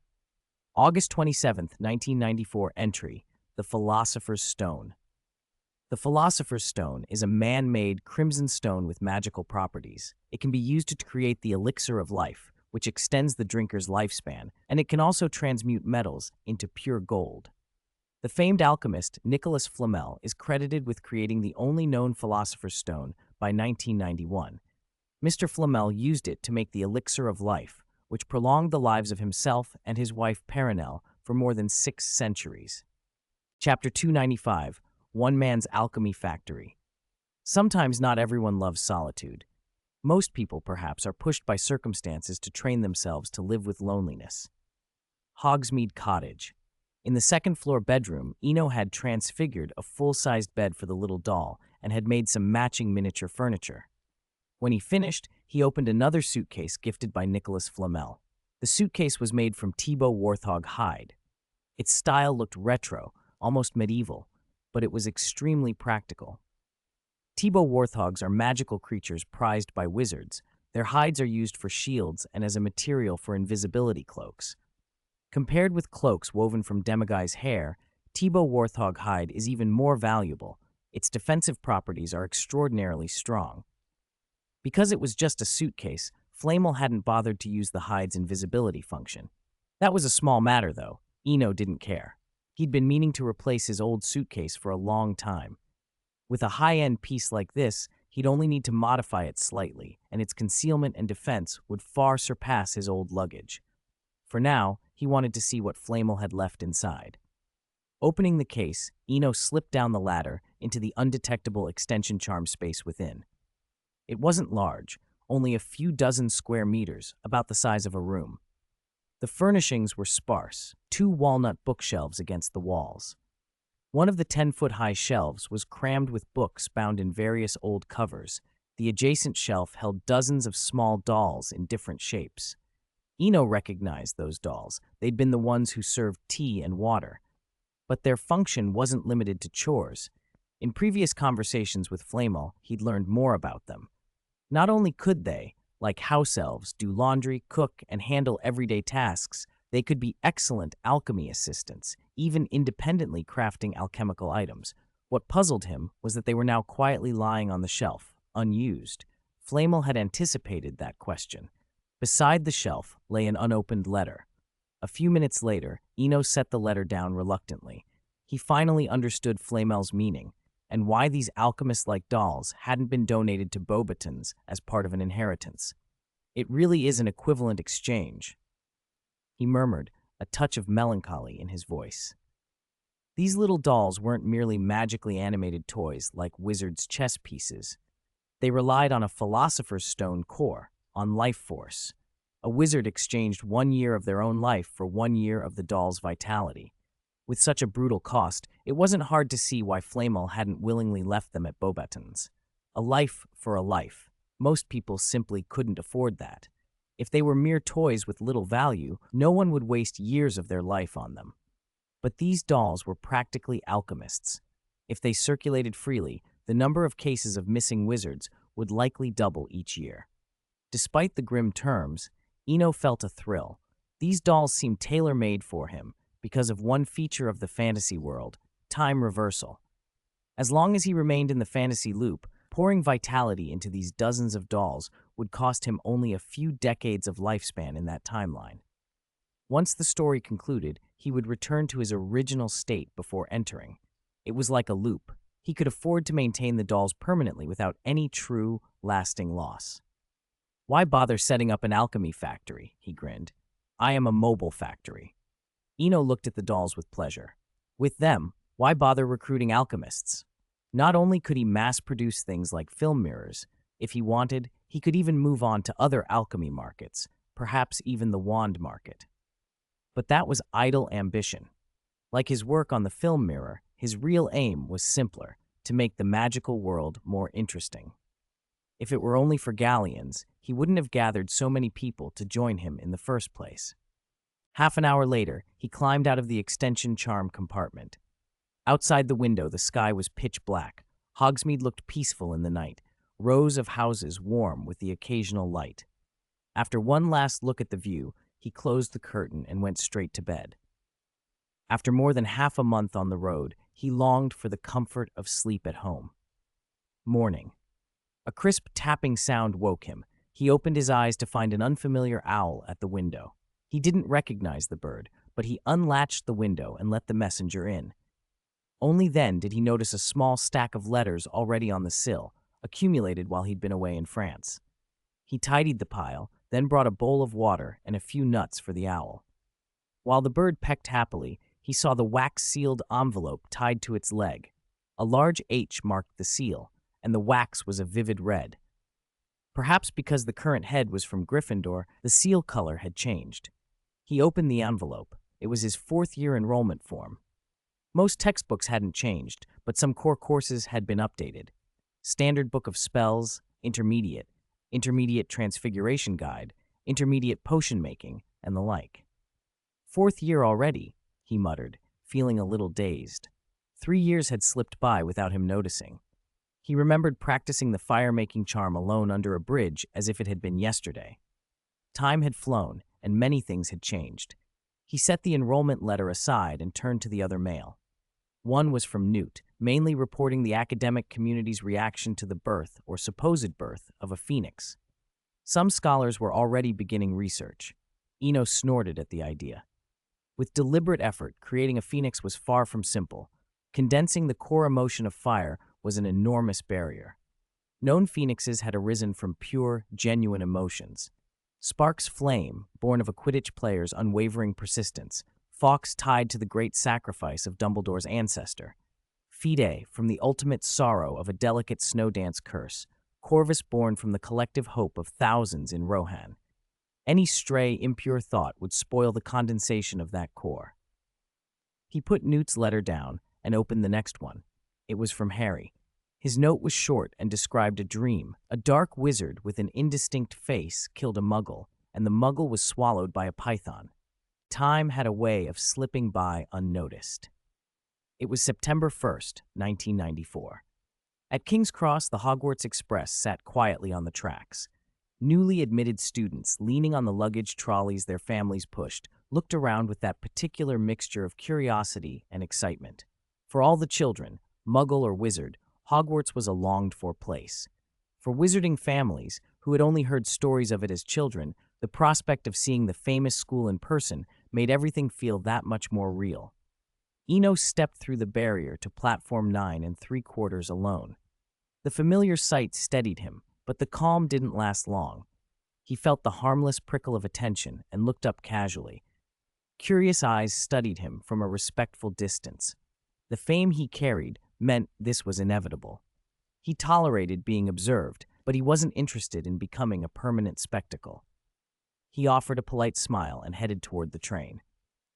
"Eno," a voice called from nearby. He turned. "Long time no see, Harry. I was waiting for you." Harry exhaled in relief. His voice sounded thicker than usual, mid-adolescent and a little hoarse. "Waiting for me?"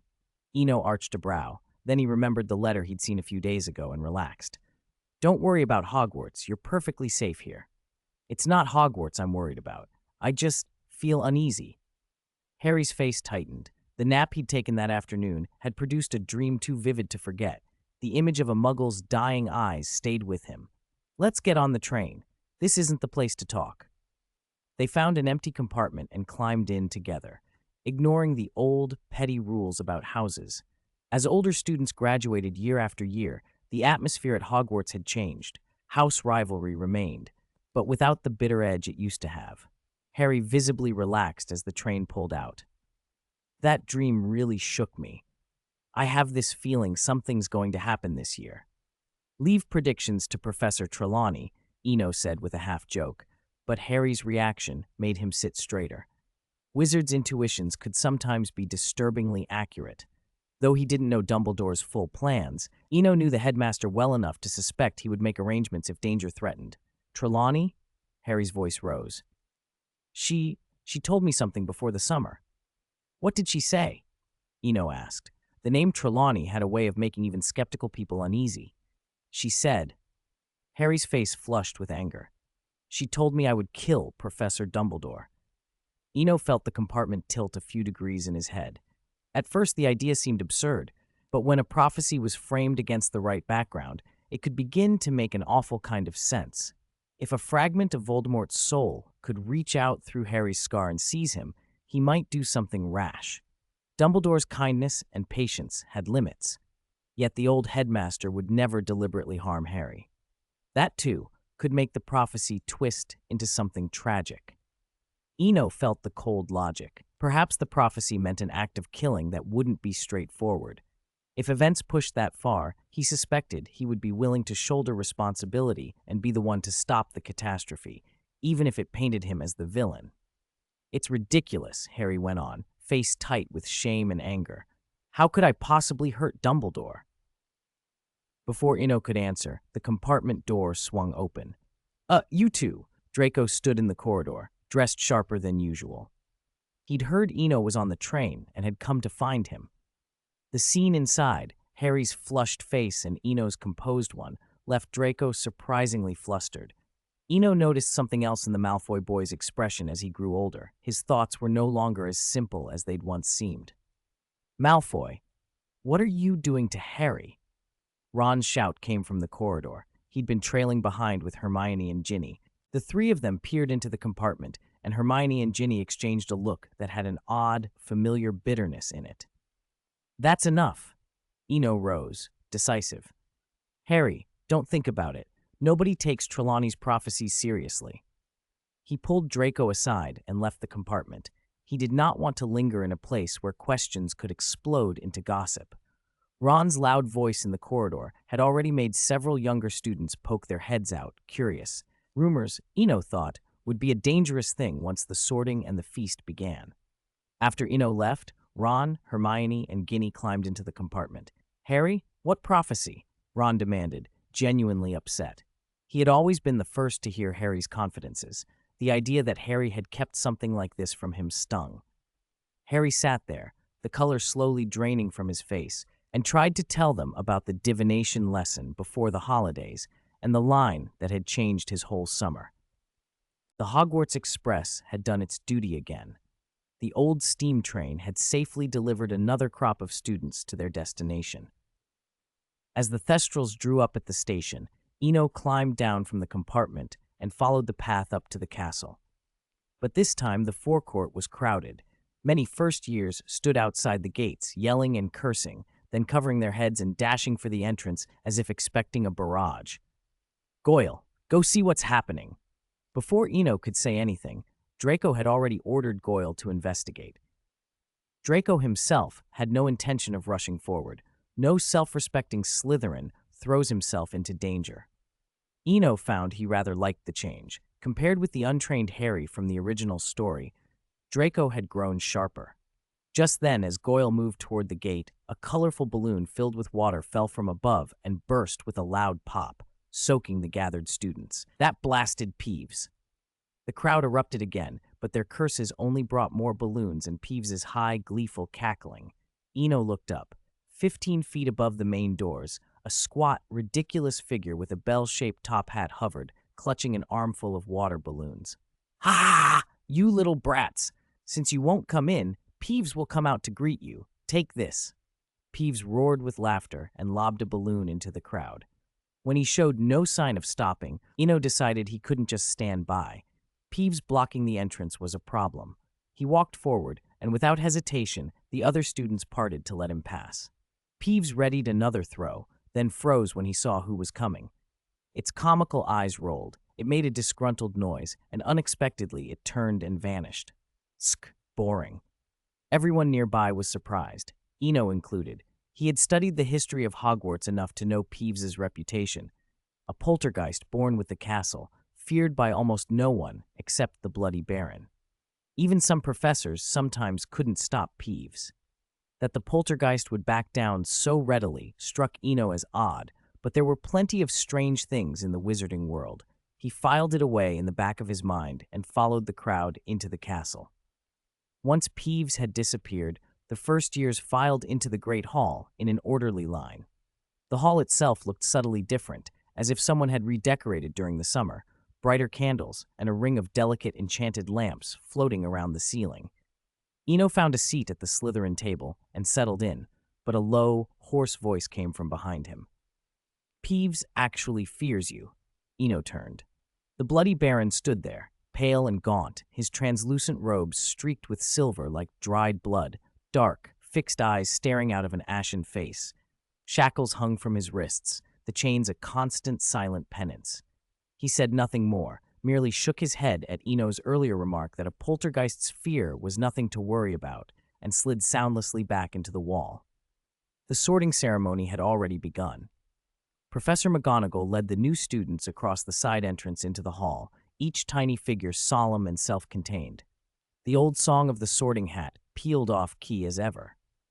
This year, Eno noticed, Slytherin had broken the 40 mark for new students, a healthy increase from the 20-odd first years the house had once had. He clapped along with the rest as each child was placed.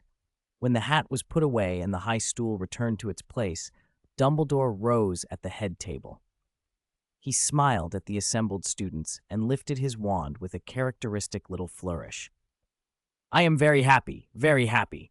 We are gathered here once again, but I have but one word to say."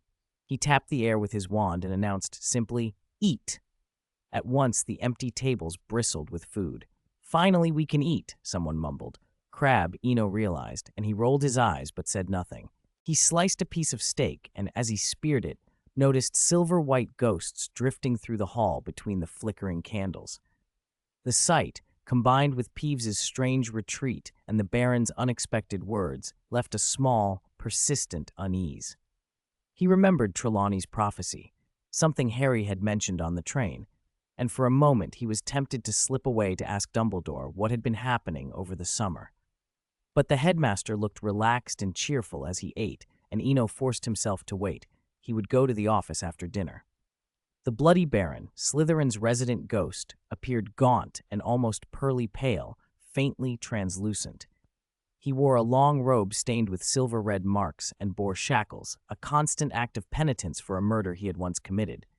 His black eyes stared wide and unblinking, his voice was hoarse, and his presence tended to frighten most people, students, staff, and even other ghosts. Chapter 298, Triwizard Tournament. The start of the feast also marked the beginning of a new school year at Hogwarts. Everything seemed to be back in order. At Gryffindor's table, platters of delicious food appeared in a steady stream, and Ron immediately began to gobble them down. After sitting on the train most of the day, he was starving. He held a large chicken leg in his left hand and a spoon in his right, shoveling plate after plate of parsley and garlic-seasoned mashed potatoes into his mouth. From the way he ate, you might have thought the poor Weasley had been starved. Nearly headless Nick drifted past, watching Ron with a little pang of envy. As a ghost, he couldn't eat, he could only look. Hey, if you lot are really lucky. You know, tonight's feast almost didn't happen, Nick said, his tone sour. Ron kept eating, not really interested in chatting, but Harry next to him leaned forward. Oh, what happened? There was a big mess in the kitchens earlier. Peeves went completely mad this afternoon, caused trouble all over the place. Nearly headless, Nick sighed, and the motion made his almost detached head wag precariously on its thin strip of skin. He was driven out by the Bloody Baron, of course. Peeves has always wanted to attend feasts. We thought he'd settled down after all these decades, but he started up again. The kitchens were a right state. That's terrible, Ron said, though his heart wasn't really in it. He was more interested in the next bite than the gossip. But Hogwarts ran on gossip, and Ron knew better than to ignore it. You had to keep up with the news, or you wouldn't have anything to talk about. The opening feast went on amid the usual chatter and laughter. About an hour later, Dumbledore rose from the staff table. All right, I think you should all be full. At his signal, leftovers, half-drunk goblets, and plates vanished in an instant. The long tables of the four houses were suddenly spotless. From the Slytherin table came a soft complaint. 2 whole hours. It's like feeding a teacup pig, Draco muttered. Eno heard it but said nothing. Perspective changed everything. What one family treated as a feast might be everyday fare to another, and in Slytherin, families with house elves were rarer than in some houses. Maybe that was why the spread had lasted so long. At the head table, Dumbledore went through the usual warnings. Stay out of the Forbidden Forest, no dangerous toys in the castle, and Filch had supplied the details. When he mentioned those rules, he cast a brief, pointed glance toward the Gryffindor table, lingering on the Weasley twins. Fred and George exchanged a conspiratorial look and then adopted expressions of blameless innocence. Dumbledore's eyes twinkled as he scanned the room. Besides that, he said, and then his tone grew more serious, I am very sorry to inform everyone that Hogwarts will not be holding the Quidditch House Cup this year. The announcement hit like a depth charge. Voices rose, surprised and angry. No, Draco rapped the table with uncharacteristic vehemence. He had played Quidditch to win approval and had come to love the sport over the past 2 years. The idea of canceling it outraged him. If Slytherin was upset, the other houses were worse. Were it not for the general restraint most of the students kept, an uprising might have started on the spot. The hall was nearly deafening with protest. Dumbledore raised his hands, and with a gentle downward motion, the clamor subsided. The cessation of Quidditch is because a very large event will begin this October and will continue through the whole school year. We must make corresponding adjustments. I believe you will all find it very entertaining, and I am honored to announce that this year's Hogwarts. His sentence was cut short by a series of heavy thumps. Heads turned toward the doors. Unlike everyone else, Eno's surprise had a different cause. Where Lupin would have been driven out in the original story, The werewolf professor remained seated at the staff table, perfectly calm. The double doors of the great hall burst open. An old wizard stood in the doorway, leaning on a specially made cane. He slammed the cane into the floor as if to prove its point, producing a dull thud, then limped into the hall. Under the candlelight, everyone could see him clearly. Sparse gray hair, a face mapped with scars. But the most striking thing were his eyes. One ordinary brown eye and one magical, rotating blue eye that constantly scanned the room. Mad Eye! Somebody whispered. How could it be him? Another voice replied in astonishment. The Auror ignored the whispers. As Britain's leading Auror, he knew his reputation and expected talk. If anything, it seemed to make him bolder. He let his magical eye sweep across the hall, taking everything in. After a moment of watching the spinning eye, Eno smiled politely and shifted his gaze away.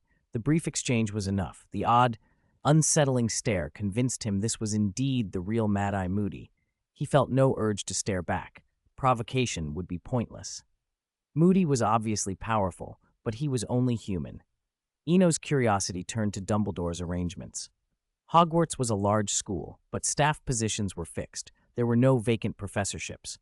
Where, then, had the headmaster planned to place Moody? Chapter 299, Moody's Arrangement. The great hall at Hogwarts buzzed with conversation. As Eno turned his gaze away, Alastor Moody shifted his eyes too. The elderly wizard limped toward the staff table, leaning on his cane. To be fair, although Moody used a cane, he walked no slower than anyone else, and there was a surprising quickness in his step. Under all those watching eyes, Dumbledore reached out and embraced him. After a brief exchange, the headmaster turned back to the students. For reasons I must interrupt our previous topic, Dumbledore said, I have the honor of introducing a gentleman to you all. He paused, and when Moody made no move to stand, Dumbledore continued. Because of the heavy duties of our care of magical creatures professor Rubus Hagrid, the 12 governors of Hogwarts have unanimously agreed to appoint a new gamekeeper. That's right. From this year on, Mr. Black Alastor Moody will serve as Hogwarts gamekeeper. Only scattered applause followed. Whether Muggle-born students judging him by appearance or those who knew his reputation, few were pleased. Ever since he'd entered, Moody's manners had been brusque. His reputation, paranoid, erratic, obsessive, made many uneasy. To underline it, Moody sat down, pulled out his wand and gripped it as if it were a talisman, then produced several different models of sneakoscopes and arranged them on the table like pieces in a game of wizard's chess. The sight silenced the room. Even Dumbledore shook his head with an amused, wry smile. All right, let us return to our previous subject. The Quidditch House Cup will not be held this year. Instead, we will revive a competition that has been suspended for over a century. Yes, I am pleased to announce that the Triwizard Tournament will be held again this year. At Hogwarts, the Goblet of Fire has been lit, representing the enduring glory of the 3 great wizarding schools of Europe. Dumbledore's tone was steady and measured, but the announcement electrified the students who knew what it meant.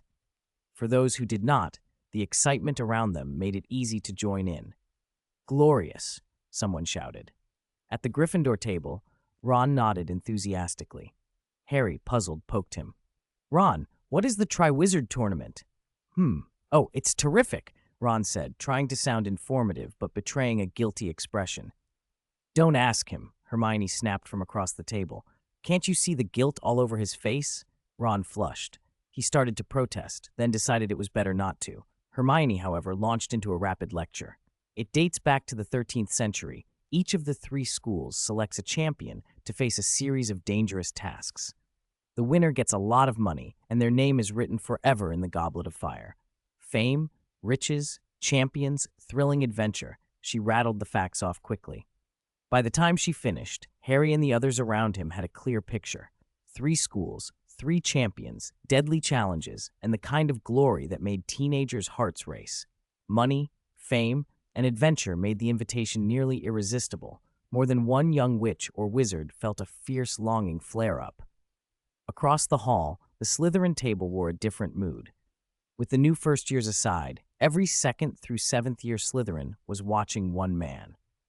Eno, it's perfect for you, Draco Malfoy declared, sounding pleased with himself. He seemed convinced that this tournament was meant for Slytherin victory. Eno smiled casually. He was less interested in the tournament itself than in what Dumbledore might announce next, so he deflected Draco easily. Maybe. I might have to leave school for a while in October. Leave school? Draco's voice shot up, drawing several heads. What for? Eno nodded once. I received a reply from the Order of Merlin. There are obligations I must attend to. He did not elaborate, but many around him, Draco included, and Pansy and Daphne, already guessed. The Order of Merlin was a badge of the highest honor in the wizarding world. For some, it was even more significant than the Goblet of Fire. That's a shame, Draco said, his tone conflicting between disappointment and congratulations. But well done. If you enter, perhaps you'll leave the Malfoy name behind. Eno's teasing smile was cool. I'll pass. Draco shrugged, pretending indifference. I wouldn't risk myself for glory.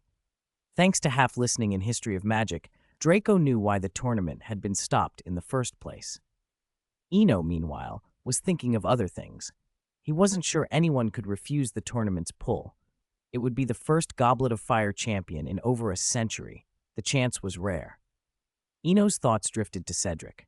From what he had seen in the Transfiguration Club and heard about Cedric's skill and intelligence, the Hufflepuff's sixth year had abilities beyond his years. If anyone from Hogwarts had a real shot at being chosen as champion, it was probably Cedric. As whispers spread and excitement swelled, the Great Hall grew louder. It seemed unlikely that many would decline the opportunity. The revival of the Triwizard Tournament had set the whole school alight. Chapter 300, Hidden Room in the Principal's Office. Time always slips away quietly. After Dumbledore announced the end of the feast, the students of the four houses returned to their dormitories in an orderly fashion, led by their prefects. Of course, there was the customary school song first, sung in unison before everyone dispersed. Outside the Great Hall, conversation about the Triwizard Tournament buzzed along the corridors. Eno slipped away toward the staircases. The 6 Slytherin prefects, boys and girls from 5th, 6th, and 7th years, collectively ignored him, an obvious display of privilege. It was almost comical. On the moving stairs, a red-clad Gryffindor and a blue-clad Ravenclaw walked side by side, each occupying half the step. A green figure lagged behind them. Hermione and Cho were walking together, performing a sort of moonwalk, looking as if they were moving forward while subtly retreating. Eno, how did you get here? 2 voices called out at once and then stopped. Hermione turned, then relaxed when she saw Cho. The 4 of them were in the Transfiguration Club together, and Hermione knew Cho well enough to be unbothered. Cho had a boyfriend, after all. Cho, however, seemed slightly self-conscious, as if she felt she had to tiptoe around friends and gossip. The shyness passed quickly. I'm going to see Professor Dumbledore, Eno said plainly. All right, don't forget Wednesday's club. I've got to go. Cho was the first to reply. She had already noticed several Ravenclaw students glancing back and, not wanting to be stuck in a crowd, hurried to join them. Hermione watched her go and shrugged. She didn't care for idle gossip. It's not about the Triwizard Tournament, Eno added when Hermione asked. There are some things I want to discuss with Professor Dumbledore. They rode the moving staircase together for a while, Hermione talking, Eno listening and responding when necessary, until, inevitably, the journey came to an end. On the 8th floor, Eno made his way toward the principal's office. The stone gargoyle guarding the entrance whirled around and opened the passage before he even reached it, as it had done since the first time it surprised him 2 years ago. It had become almost a joke to him, a security system more like a pet than a barrier.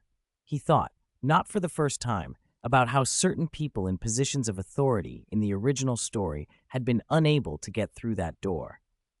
He reached out and patted the gargoyle's head as he passed, like greeting an overeager doorman. He wound through the connecting corridor and arrived at the headmaster's office.